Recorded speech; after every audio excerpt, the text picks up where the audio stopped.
Hi, everyone. Welcome to Get Kinked, the podcast for Kinked Atlanta, kinky education in Atlanta.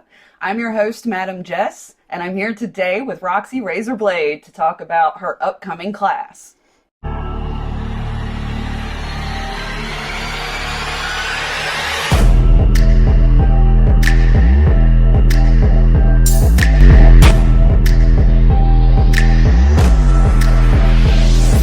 Hello, everybody. I'm so glad to be here, and I cannot wait for this class. It's going to be so much fun.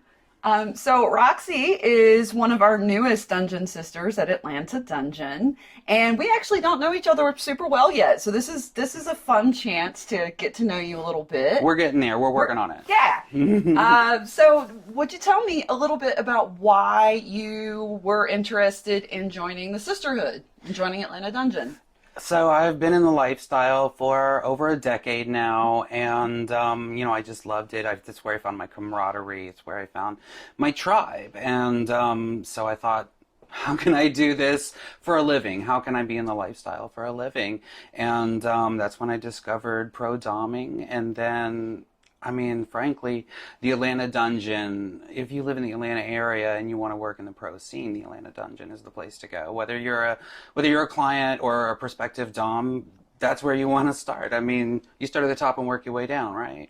And we start at the top and keep going. We're gonna like start at the top and keep going. So yeah. I went right to the top, and the rest is kind of history. Here I am. That's great. And we love having you. I love being here. Definitely brought a lot to the sisterhood. Appreciate you. Thank for that. you. Yeah. What before you found this? What were some of your experiences, like life experience or kink experiences, before you found the pro dom part? Oh my goodness. So kink experiences, it was just, going to different scene parties and different venues and meeting different people, trying out different dynamics. Mm-hmm. I did my time wearing a collar. I have had people wear my collars. Just, it took me a little while to figure out exactly where I fitted before I realized no, femdom is exactly where I want to be. Yeah. About how long do you think that was? Because you said it took, it does. We all have to experiment and explore and figure it out.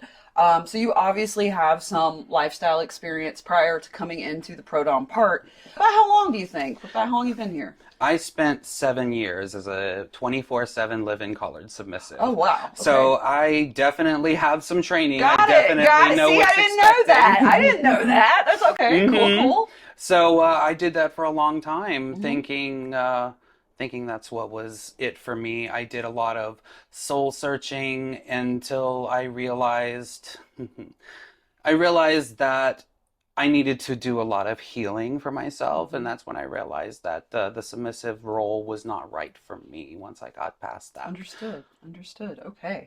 That's a growth and a journey, and I think a lot of us actually begin that way. So, very valid points that you make there. And I think bottoming definitely teaches you something about being a better dominant, don't you? I'm a firm believer that any implement you want to use on somebody, you need to have it used on you first. Mm-hmm. So, absolutely. I genuinely believe that my experience as a submissive is only going to serve me as a dominant. Wonderful. That's great. Outside of the lifestyle journey, so I understand that you were working, I think you said, at a tattoo parlor, and that you have you're a professional piercer? Yes. I started working at the tattoo shop because my ex-wife was working there as an artist, and I was just helping around the shop. And then I was showing curiosity for the piercing, and then the owner started training me, and I showed an aptitude for it. And I was the queen of the nipples there, because everybody wanted to come in and get their nipples pierced by me. So I loved it.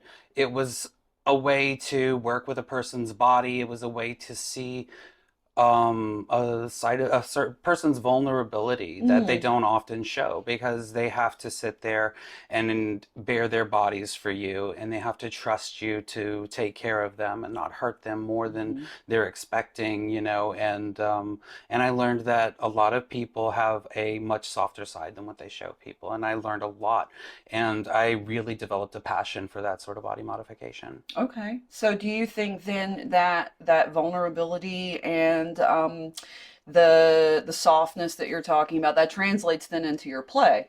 Yeah. Absolutely, because like as a dominant, you're responsible for whoever you're topping. Hmm. So, and it's the same way when you're topping somebody, they're showing their vulnerability to you, and they have to be able to trust you. They have to Hmm. be able to trust you to go up to the limit that they have set without going past that limit. Hmm. They Hmm. want to be pushed, they want to go farther, but they need someone that they can trust to not go too far Right. with them. Right. And that's a different skill altogether. It Trust is. is It one is. thing, Yeah. but you have Yeah. to actually be able to read the person Hmm. beyond just wanting to care for them. Right.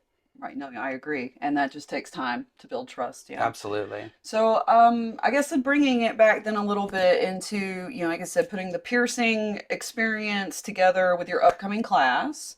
Well, let's back it up. Piercing, you do piercing play in your play? Like your skill set includes needle play and sharps play and stuff like that, right? Absolutely. Needle play, scalpel play, and we haven't done it yet, but I'm negotiating a scene with my Sharps bottom to sew her mouth shut with sutures. Uh-oh, Mm-hmm. sutures. Okay, okay. So that's a negotiation. Absolutely. That's a That's a whole negotiation. discussion. Okay, great. No, that's wonderful. And having someone on board at Atlanta Dungeon with those skill sets is absolutely An asset? an asset. I mean, that's what I want to That be. works. Okay, no, you absolutely are, hands down. I want to say like an additional perk because these are not easy to come by skill sets, and I think that has a lot to do with the safety and hygiene with it, right? Like, do you trust the people? I mean, sharps play is a path, and like you can spread pathogens Absolutely. with this kind of play, which could potentially be deadly. Certainly, because like there is, it's good to engage in sharps play with either a professional who has been trained, not just someone who wants to do it, but someone who's really been trained. And if they haven't been trained, you need to be ready to be fluid bonded with that person because you're dealing in your blood, their blood, because your blood comes into play if you haven't been trained and you make a mistake and you've cut yourself, now there's a lot of different aspects to be considered there. And when it comes to the needle play versus piercing, the safety and sanitation aspects of it are essentially the same. Right. Use clean Right. tools, have a clean workspace, make sure you are clean, make sure Right. your bottom is clean, Right. things like that. You can very easily give someone staph infection if you're not taking the safety precautions. Right. As a body piercer, I've gone through like bloodborne pathogen training and all of that stuff, but I mean, those are all courses you can take online. Right. And Right. even, Educate yourselves, folks. even if you don't feel the need to be certified, Right. get educated. Know what you're doing. Know how to stay safe. Know how to protect yourself. Right. Heard, definitely. And that's a big part of what we're trying to do with Kinked Atlanta and the Kinky Education is help spread that education and awareness so that you guys know. So all of that said, the next class coming up with Roxy is Sharp and to the Point at Metropolitan Studios, and that is on March 2nd from 4 to 6 p.m. So you can join us there at Metropolitan Studios. The sign up link for that will be on the Metropolitan website. So that's metrostudioseav.com/classes. That is where the actual sign up link is. So in the meantime, though, where can we find you, Roxy? How can we follow along with you in your journey? You can find Princess Roxi Razorblade on Twitter or X. Yeah. But you can also just go to roxyrazorblade.com. Now remember, that's Roxy with an I, Roxi. Yeah, Princess Roxy. Find her on FetLife, find her on X, find her on, you're also on IG, yeah? Oh, yes, Instagram. That's Yep. Princess Roxy 666 on Instagram. There you go, that's hot. That's hot.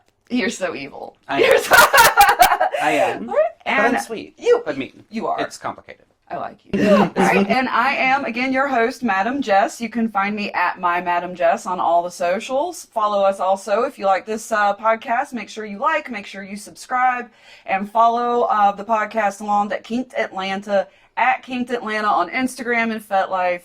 Thanks so much for coming today. We appreciate you guys. See you in class. Bye.